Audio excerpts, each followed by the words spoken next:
नमस्कार श्रोते हो. दीपक रेगे कथाकथन चॅनलवर तुम्हा सगळ्यांचं मनापासून स्वागत. श्रोते हो, आजपासून तुम्ही ऐकणार आहात सुरेश वैद्य यांची नवी कोरी करकरीत कादंबरी अशा वेळी. पण तत्पूर्वी तुम्ही जर आत्ता चॅनलवर पहिल्यांदा आला असाल किंवा अजूनपर्यंत तुम्ही चॅनल सबस्क्राईब केलेलं नसेल तर प्लीज चॅनल सबस्क्राईब करा. शेजारी घंटीचं चिन्ह आहे, बेल आयकॉन ते प्रेस करा. येणाऱ्या पर्यायातनं ऑल हा पर्याय निवडा, म्हणजे मी कादंबरीचा भाग चॅनलवर अपलोड केला की ताबडतोब त्याचं नोटिफिकेशन तुम्हाला मिळेल सगळ्यात पहिल्यांदा. चला श्रोते हो, सुरू करूयात सुरेश वैद्य लिखित अशा वेळी भाग पहिला. केरळ सृष्टी सौंदर्याचा एक अप्रतिम नमुना. निसर्गानं अगदी भरभरून स्वतःजवळ असलेल्या खजिन्याची लयलूट ह्या चिमुकल्या प्रांतावर करून त्याला समृद्ध आणि संपन्न करून टाकलंय. फार पूर्वीपासून भारतानं जगाला आपल्याकडे आकर्षून घेतलं ते उगीच नाही. इथल्या विविधतेनं बाहेरून येणाऱ्या अनेक प्रवाशांना वेड लावलं, आश्चर्यात पाडलं. विविधता म्हणजे तरी किती असावी. इथल्या प्रत्येक प्रांतातला निसर्ग वेगवेगळा आहे. प्रत्येकाचं स्वतःचं असं खास वैशिष्ट्य. इथल्या निसर्गाला देखील प्रांतानुसार एक स्वतःचं असं व्यक्तिमत्व आहे. केरळचीच गोष्ट. इथल्या वनश्रीवर दिसणारा, डोळ्यांना मनाला सुखावणारा हिरवा रंग ही खास केरळचीच मक्तेदारी आहे. अगदी ताजा हिरवा रंग. बाकीच्या प्रांतातला निसर्गही हिरवा असतोच, पण त्या प्रत्येक हिरव्याची जातकुळीच वेगळी असते. बसच्या खिडकीतून बाहेर बघत असलेल्या इराच्या डोक्यात हे आणि असलेच विचार येत होते. केरळला ती दुसऱ्यांदा येत होती. याआधी शाळेच्या ट्रीपबरोबर ती आली होती. खरं तर त्याला चांगली 9-10 वर्ष झालेली होती. शाळा नंतर कॉलेज, दोन्ही ठिकाणच्या ट्रिप्सना इराचा हमखास नंबर असायचा. ट्रिप्स, ट्रेकिंग या निमित्तानं तिने जवळजवळ सगळा भारत पालथा घातलेला होता. प्रवासाची, नवीन नवीन ठिकाणं बघण्याची तिला पहिल्यापासून आवड होती. त्यात SSC नंतर जे कमर्शियल आर्ट्सच्या कोर्ससाठी तिने प्रवेश घेतला होता आणि तिच्या या आवडीचा तिला अभ्यासक्रमाच्या दृष्टीनं खूप फायदा झाला होता. एक बुद्धिमान आणि प्रतिभाशाली विद्यार्थिनी म्हणूनच तिच्याकडे सर्व शिक्षक आणि तिचे सहाध्यायी काहीशा कौतुकानं बघत होते. इरानं एक सुस्कारा सोडला. सध्याच्या तिच्या काहीशा बधिरल्या अवस्थेला या जिवंत सौंदर्यानं गारवा दिला होता, एवढं खरं. किती विचित्र मनस्थितीत ती यावेळेस केरळला येत होती. तिने स्वतः स्वप्नात देखील कल्पना केली नव्हती अशा परिस्थितीत. 15 दिवसांपूर्वी तिच्या वडिलांचा अपघाती मृत्यू झाला होता, त्यांचाही आणि शरावती आंटीचा देखील. दोघांच्या मृत्यूनं एका सुंदर संबंधाचा अस्त झाला होता. आणि ही गोष्ट माहीत असणारी इरा ही एकमेव व्यक्ती होती. वडिलांच्या आठवणीनं तिच्या डोळ्यात पाणी आलं. तिच्या आयुष्यावर जबरदस्त प्रभाव पाडणारे तिचे वडील आता तिच्याजवळ नव्हते. त्यांच्या अस्तित्वाला, त्यांच्या जवळ असण्याला तिच्या दृष्टीनं केवढा मोठा अर्थ होता हे ते गेल्यावर तिला प्रकर्षानं जाणवलं होतं. एवढा प्रभाव तर रंगभूमी आणि चित्रपटसृष्टी आपल्या सौंदर्याने आणि अभिनयानं गाजवणाऱ्या तिच्या आईनी सुद्धा तिच्यावर पाडलेला नव्हता. डोळ्यांवरचा सोनेरी नाजूक फ्रेमचा चष्मा काढून इरानं रुमालानं आपले डोळे पुसले. मग हलक्या हातानं चष्म्याच्या काचांवरूनही तोच रुमाल फिरवला. SSC नंतर जेला जेव्हा तिने प्रवेश घेतला तेव्हा पहिल्याच वर्षी 6 महिन्यांनंतर तिला हा चष्मा लागला होता. त्यावेळी तिला कोण आनंद झाला होता. पप्पांसारखा ऐडबाज चष्मा लावावा असं तिला फार लहानपणापासून वाटत होतं. केवळ तेवढ्यासाठी पप्पांसारखं डॉक्टर होण्याची सुद्धा तिची तयारी होती आणि म्हणूनच चष्मा लागल्यावर तिने अगदी तंतोतंत आपल्या पप्पांसारखी फ्रेम घेतली होती. इरानं एक निश्वास टाकला. हे आता असंच होणार होतं. पप्पांच्या नसण्याची सवय करून घेणं फार कठीण जाणार होतं आणि मग अशा आयुष्याशी निगडीत झालेल्या छोट्या छोट्या आठवणींमधनंच तिला त्यांच्या अस्तित्वाचा अर्थ शोधावा लागणार होता. चष्मा परत डोळ्यांवर चढवून तिने आजूबाजूला नजर टाकली. बसमध्ये बहुतेक सगळे स्थानिक लोकच दिसत होते. काळेशार चट्टेरी पट्टेरी लुंग्या गुंडाळलेले, काळ्या घोटीव शरीराच्या बायका, छोटी छोटी मुलं. ती एकटीच त्यांच्यात वेगळी दिसत होती. त्यामुळे अधूनमधून पेंगणाऱ्या चमकदार नजरा तिच्याकडे वळत होत्या. इरानं बाहेर बघितलं. दिवस कालायला आला होता. तिचं मुक्कामाचं ठिकाणही जवळजवळ यायला लागलं होतं. आजचा तिचा दिवस प्रवासात आणि गडबडीत गेला होता. अचानक तिचं इकडे येण्याचं ठरलं होतं. त्यामुळे क्विलॉनपर्यंतचं थेट तिकीट तिला मिळालं नव्हतं. तिथून अलवई गाव जवळ होतं. धडपड करून तिने शेवटी एअर इंडियाची व्हाया त्रिवेंद्रम श्रीलंका फ्लाईट पकडली होती आणि त्रिवेंद्रमवरनं अलवईपर्यंत जाणारी ही बस तिला मिळाली होती. लॉन्चपेक्षा बसनं जाणं तिने पसंत केलं होतं. रेल्वे अपघाताचं कळल्यावर संदीप, तिचा मोठा भाऊ, जाऊन सगळे सोपस्कार करून प्रेत ताब्यात घेऊन आला होता.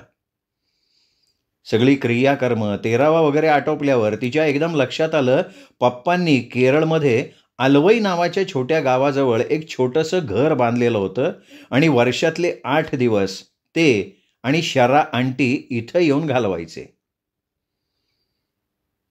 इथून परत जात असतानाच त्या दोघांना तो अपघात झालेला होता. वास्तविक तसे दोघेही एकाच वेळी कधी एकत्र जात येत नसत. जाण्याचा तर प्रश्नच नव्हता. पप्पा मुंबईहून कायम विमानानंच जात आणि आंटीही बँगलोरहून बहुतेक वेळा विमानानं तिथं जाई. येतानाही दोघं वेगवेगळे आपापल्या घरी जात. याच वेळी दोघं जण एकत्र रेल्वेनं यायला निघाले होते आणि त्यांचा तो प्रवास शेवटचा ठरलेला होता. साधारण 7-8 वर्षाची असल्यापासून इरा बघत होती. तिच्या पप्पांना बाहेरगावी नेहमीच जावं लागे, पण नोव्हेंबर-डिसेंबरच्या सुमाराला बरोबर 8 दिवस ते बाहेर जात. हा त्यांचा नेमच झालेला होता. इराच्या कसं ते बरोबर लक्षात येई. एक तर लहान मुलं हे जात्यात चौकस असतात. त्यात इराचा लहानपणापासूनच आपल्या वडिलांकडे जास्त ओढा होता. त्यामुळे तिचं त्यांच्यावर बारीक लक्ष असायचं.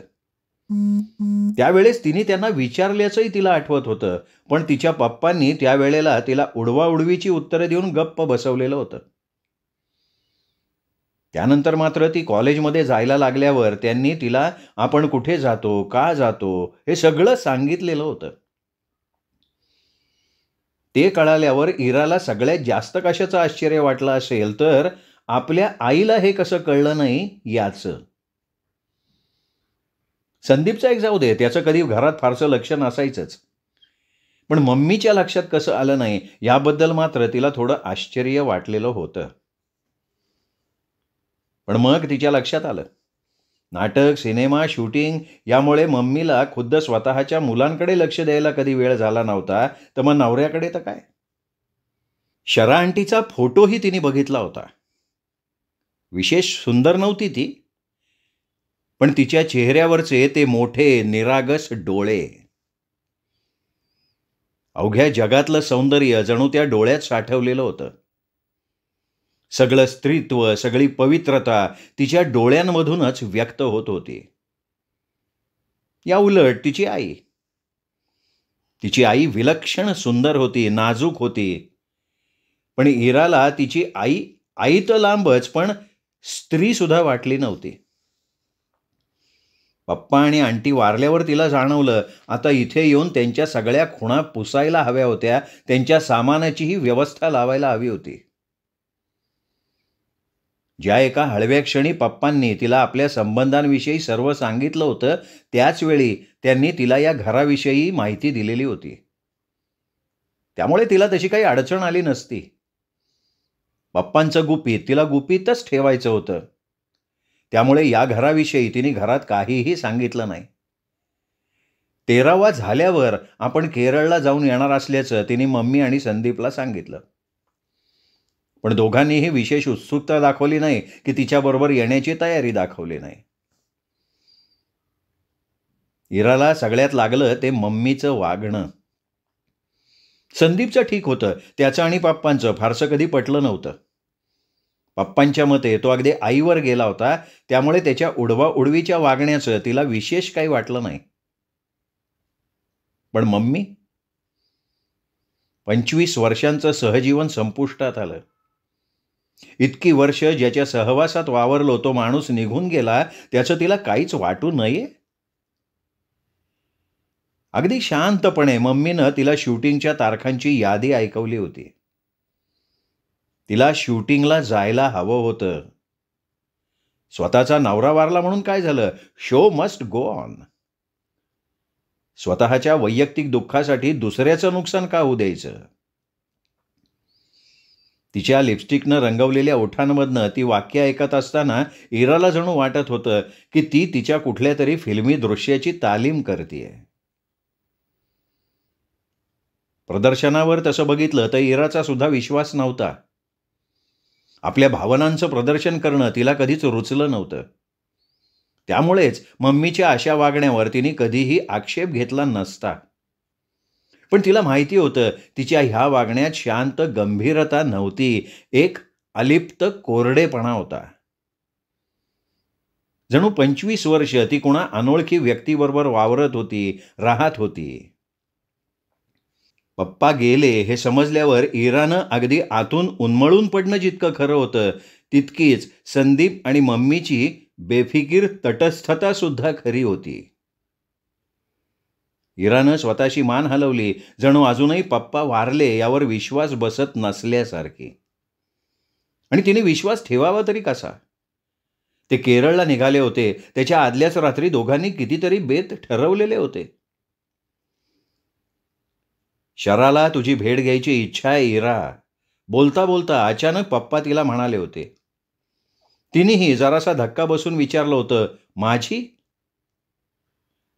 पप्पा म्हणाले, हो, एकदा इराशी खूप गप्पा मारायच्या आहेत असं ती म्हणत होती.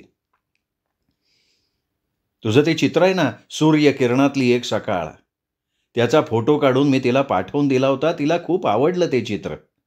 तिला चित्रकलेची खूप आवड आहे, तुला मी सांगितलंच की ते. आपल्या वडिलांना आपलं खूप कौतुक आहे हे इराला माहिती होतं आणि तिला ते अजिबात आवडायचं नाही. कारण त्या कौतुकापोटी ते त्यांच्या मित्रमंडळीत खुशाल तिची चित्र, तिच्या आवडी, तिचे छंद यावर चर्चा करत बसायचे आणि मग त्या लोकांच्या नजरा बघून तिला अवघडल्यासारखं व्हायचं. त्यामुळेच त्यांचं बोलणं ऐकताच काहीशा नाराजीनं ती त्यांना म्हणाली होती, विनय हा सद्गुण असतो आणि माणसामध्ये तो असावा हे सुद्धा मला मान्य आहे, पण कुठल्याही गोष्टीचा अतिरेक शेवटी वाईटच. हे बघ, तुला तुझं कौतुक केलेलं, तुझी स्तुती केलेली आवडत नाही हे मला माहिती आहे. पण एका निरोगी दृष्टिकोनानं जगाकडे, जीवनाकडे बघायचं असेल तर स्तुती आणि निंदा दोन्हींचीही तितकीच आवश्यकता असते. निंदेनं आपल्याला काय कमी आहे ते कळतं, तर स्तुतीमुळे काय आहे ते हे मला माहिती नाही असं म्हणायचं का तुम्हाला पप्पा? नाकावर घसरलेला चष्मा तर्जनीच्या टोकानं वर सरकवत ठामपणे इरा म्हणाली, माझा आक्षेप हा आहे पप्पा की माझ्या जे काही आहे ते तुम्ही त्यांना का सांगता? माझ्यातल्या बऱ्या वाईटाचा, माझ्या बुद्धिमत्तेचा अनुभव त्या लोकांनी स्वतः घेऊन मग जर माझी स्तुती किंवा निंदा केली ना तर मला काही नाही वाटणार. पण प्रत्यक्ष अनुभव न घेता किंवा घ्यायच्या अगोदरच जेव्हा केवळ तुमच्या सांगण्यावरनं ही तुमची मित्रमंडळी माझ्याबद्दल मत बनवतात आणि त्यानुसार माझ्याशी बोलायला येतात ना, तेव्हा निश्चितच माझ्या दृष्टीनं ती अवघड परिस्थिती असणार.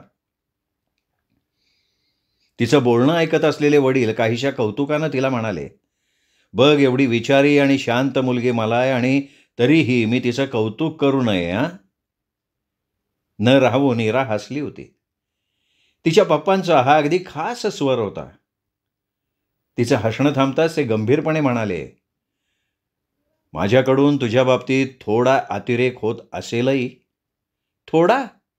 त्यांना मध्येच तोडत खोट्या गंभीरपणे इरानं विचारलं, बरं, अतिरेक होत असेल, पण काय करू सांग. इतर आईवडिलांसारखं मलाही वाटतं आपली मुलं हुशार असावीत, त्यांच्यापाशी कौतुक करण्यायोग्य काही असावं. ती संधी फक्त तूच मला देतेस म्हणून मी त्याचा पुरेपूर फायदा घेतो. तुझ्या आईच्या वाट्याचं कौतुक सुद्धा मीच करून घेतो. आत्ताही आपल्या वडिलांचं ते बोलणं आठवल्यावर ती विषण्णपणे हसली. बाप्पांच्या त्या बोलण्यामागे अर्थ होता. आपल्या दोन्ही मुलांपैकी एकानं तरी शास्त्रीय संशोधनाला वाहून घ्यावं असं त्यांना वाटत होतं. त्यांची स्वतःची ती इच्छा होती, पण त्यांना ते जमलं नव्हतं. समजायला लागण्याच्या वयात आल्यानंतर खूप विचार केल्यावर इराच्या लक्षात आलं, आपण वैद्यकीय क्षेत्रासाठी योग्य नाही आहोत. एकांताची, एकटेपणाची तिला पहिल्यापासून आवड होती. विलक्षण संवेदनाक्षम असल्यामुळे तिचं फारसं इतर कोणाशी पटायचं देखील नाही, कारण लहान मुलांमध्ये स्वभावतः असणारा काहीसा हिंसकपणा तिच्यात नव्हता. फार लहानपणापासून ती विचारी आणि परिपक्व वृत्तीची होती. मानवी मनाचं, माणसांमधल्या संबंधांचं तिला विलक्षण कुतूहल होतं. त्या गोष्टीची उकल करायला, चिरफाड करायला तिला आवडायचं, पण मानवी शरीराची मात्र नाही. त्यामुळेच शास्त्रीय संशोधनाला आवश्यक असणारी शांत, गंभीर, सखोल वृत्ती असूनही आपण तिकडे जायचं नाही हे तिने ठरवून टाकलं होतं. चित्रकलेची मात्र तिला खूप आवड होती. स्वतःचं असं आत्मपरीक्षण करून तिने वडिलांना आपण शास्त्र शाखेकडे जाणार नाही असा आपला निर्णय सांगितला आणि दुःखद वाटला तरी त्यांनी तो स्वीकारला. कारण इराबद्दल त्यांना पहिल्यापासूनच खात्री होती की ती कधीही चुकीचं वागणार नाही. त्यामुळे तिच्यावर जरी त्यांच्या आशा एकवटल्या होत्या तरी त्यांनी तिचं म्हणणं मान्य केलं. संदीपच्या बाबतीत प्रश्नच नव्हता. त्याचं आणि आपल्या वडिलांचं फारसं कधी जमलंच नव्हतं, तसंच त्याचं आणि शिक्षणाचं सुद्धा. त्यात मम्मीने त्याला नको एवढं शेफारून ठेवलं होतं. कदाचित तो तिच्यासारखाच विलक्षण देखणा होता म्हणूनही असेल. फार लहानपणापासून त्याच्या डोक्यात मम्मीनं त्याच्या स्वतःच्या दिसण्याची जाणीव भरून दिली होती आणि थोडाफार मोठा झाल्यावर सिनेमात हिरो बनण्याची. संदीप त्याच थाटात आणि आविर्भावात वावरायचा. इरापेक्षा तो 2 वर्षांनी मोठा होता, पण पठ्ठ्यानं त्याचं ग्रॅज्युएशन सुद्धा अजून पूर्ण केलेलं नव्हतं. आणि स्वतःचं शिक्षण पूर्ण करून इरा एका जाहिरात कंपनीत नोकरीला सुद्धा लागली होती. त्याला सुद्धा आता 1.5 वर्ष झालं होतं. पण संदीपचं मात्र अजून कशात काही नव्हतं. हल्ली तर तो ड्रग्ज सुद्धा घेत होता. इराला ते माहिती होतं. आपल्या सांगण्याचा काय परिणाम होईल हे माहीत असून सुद्धा तिने मम्मीला सांगितलं. तिच्या अपेक्षेप्रमाणे मम्मीने तिच्यावरच पहिल्यांदा तोंडसुख घेतलं. तिच्या म्हणण्याप्रमाणे संदीप असलं काही करणार यातला नव्हता. संदीपवर तिचा पूर्ण विश्वास होता. मिळालेल्या स्वातंत्र्याचा गैरफायदा घेणाऱ्यातला संदीप नव्हता. आपल्या आईच्या या मूर्खपणाला काय म्हणावं ते देखील तिला कळेना. अवघा 24 वर्षांचा होता संदीप, आणि या अवधीत त्यानं पैसेवाले आईबापांच्या मुलात असतील तेवढे सगळे दुर्गुण नेमके उचललेले होते. पप्पांपर्यंत हे जाऊन त्यांना त्रास होऊ नये म्हणून तिने आटापिटा केला होता. मम्मी नाही तर नाही, स्वतः त्याला समजवायचा प्रयत्न केला होता. पण शेवटी तिच्या प्रयत्नांना यश आलं नाही. मग तसं नाईलाजानं तिला पप्पांना सांगावंच लागलं आणि त्यानंतर त्यांचा विदीर्ण झालेला चेहरा बघून तर तिला विलक्षण वाईट वाटलं होतं. पप्पा त्याला काहीही बोलले नाहीत, पण त्यांनी आणि इरानं मिळून मग संदीपच्या नकळत त्याच्या चहा, जेवणात औषधाच्या गोळ्या टाकायला सुरुवात केली. इरानं एक सुस्कारा सोडला. त्या रात्रीही तिने असाच सुस्कारा सोडला होता. वडिलांच्या आवाजातली खिन्नता जाणवली म्हणून. जे झालंय होतंय त्याबद्दल दुःख नाही, तिच्याकडे बघत वडील म्हणाले. कारण तिने कशासाठी सुस्कारा सोडला ते त्यांच्या लक्षात आलं होतं. माझं लक्ष आता तुझ्यावरच आहे ग इरा. इरा काही बोलली नाही, पण ज्या अर्थी पप्पा असं बोलतायत त्या अर्थी त्यांच्या डोक्यात आपल्या संबंधी काही योजना असावी हे तिच्या लक्षात आलं होतं. पॅरिसला जाण्याची कल्पना कशी काय वाटतेय तुला? अचानक तिच्या वडिलांनी तिला विचारलं होतं. पॅरिस? बुचकळ्यात पडत तिने विचारलं. हो, इरा. इरा, मला वाटतं तू आता जगाचा अनुभव घ्यावास. भारत तर तू जवळजवळ सर्व हिंडलीस.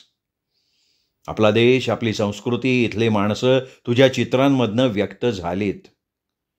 आता मला असं वाटतंय की तू भारताबाहेरच्या इतर देशात राहून तिथले अनुभव घेऊन तुझी कला अजून समृद्ध बनवावीस.